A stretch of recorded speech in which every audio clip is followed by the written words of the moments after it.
Isaiah 8. The Lord said to me, Take a large scroll and write on it with an ordinary pen, Maher-shalal-hash-baz. So I called in Uriah the priest and Zechariah son of Jeberechiah as reliable witnesses for me. Then I made love to the prophetess, and she conceived and gave birth to a son. And the Lord said to me, Name him Maher-shalal-hash-baz, for before the boy knows how to say my father or my mother, the wealth of Damascus and the plunder of Samaria will be carried off by the king of Assyria. The Lord spoke to me again. Because this people has rejected the gently flowing waters of Shiloh and rejoices over Rezin and the son of Remaliah. Therefore the Lord is about to bring against them the mighty floodwaters of the Euphrates, the king of Assyria with all his pomp.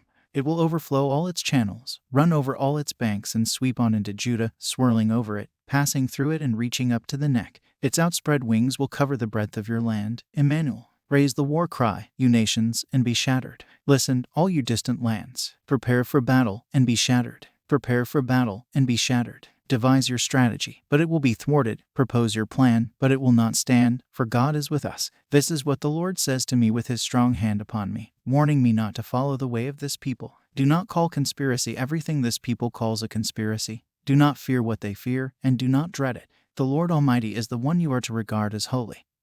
He is the one you are to fear, he is the one you are to dread. He will be a holy place. For both Israel and Judah he will be a stone that causes people to stumble and a rock that makes them fall. And for the people of Jerusalem he will be a trap and a snare. Many of them will stumble, they will fall and be broken, they will be snared and captured. Bind up this testimony of warning and seal up God's instruction among my disciples. I will wait for the Lord, who is hiding his face from the descendants of Jacob.